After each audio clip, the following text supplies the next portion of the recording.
دنیا کے 8 امیر ترین ملک کون سے ہیں؟ آئیے جانتے ہیں۔ بات امیر ترین ممالک کی ہو تو قوت خرید، معیار زندگی اور مہنگائی کی شرح کو بھی پیش نظر رکھ کر صورتحال زیادہ واضح ہوتی ہے۔ تاہم اس فہرست میں فی کس مجموعہ قومی پیداوار کے اعتبار سے درجہ بندی کی جا رہی ہے۔ قریب 6.5 لاکھ آبادی پر مشتمل یورپی ملک لکسمبرگ کی فی کس GDP 14,694 امریکی ڈالر ہے اور یوں یہ دنیا کا امیر ترین ملک ہے۔ یہ ملک اپنی آمدن کا بڑا حصہ شہریوں کے لیے رہائشی، طبی اور تعلیمی سہولیات پر صرف کرتا ہے۔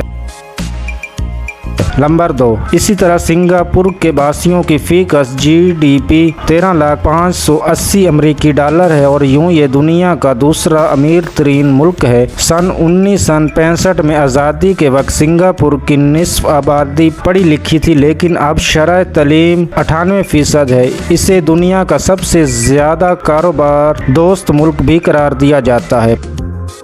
5 ملین آبادی والا یہ تیسرا ملک آئرلینڈ قریب $1.25 فی کس GDP کے ساتھ دنیا کا تیسرا امیر ترین ملک ہے۔ گزشتہ برسوں کے دوران جب یورپ کا دیگر ممالک مشکلات میں گھرے ہوئے تھے، تب بھی آئرلینڈ کی معاشی شرح نمو 5% کے قریب تھی اور اس برس بھی 5% رہنے کی توقع ہے۔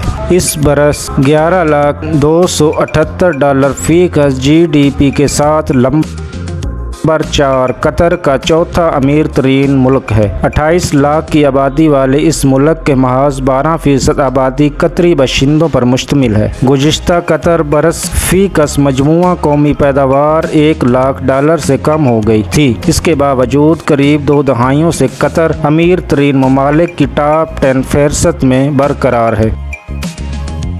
سوئٹزر لینڈ کی فی کس مجموعہ قومی پیداوار $84,658 ہے اور وہ نمبر 5 دنیا کا 5واں امیر ترین ملک ہے۔ سوئٹزر لینڈ کے قریب 15% بالغ آبادی 10 لاکھ امریکی ڈالر سے زائد رقم کی مالک ہے۔ متحدہ عرب امارات کی فی کس مجموعہ قومی پیداوار $78,000 ہے، زائد یہ 6 نمبر پر امیر ترین ملک ہے۔ سن 2022 کے بعد تیل کی قیمتیں کم ہونے کی وجہ سے کئی دہائیوں بعد امارات 10 امیر ترین ممالک کی فہرست سے نکل گیا تھا۔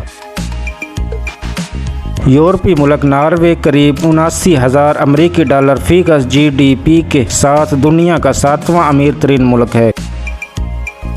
امریکہ $76,000 فی کس GDP کے ساتھ دنیا کا 8واں امیر ترین ملک ہے۔ کرونا وبا کے دوران امریکہ کی معیشت بھی شدید متاثر ہوئی تھی، لیکن اب یہ سنبھل رہی ہے۔ امید کرتا ہوں کہ آپ کو یہ معلوماتی ویڈیو پسند آئی ہوگی۔ اگر پسند آئی ہے تو ویڈیو کو لائک کر دیں اور چینل کو سبسکرائب کر لیں تاکہ آپ کو اسی طرح کی معلوماتی ویڈیو ملتی رہے۔ شکریہ۔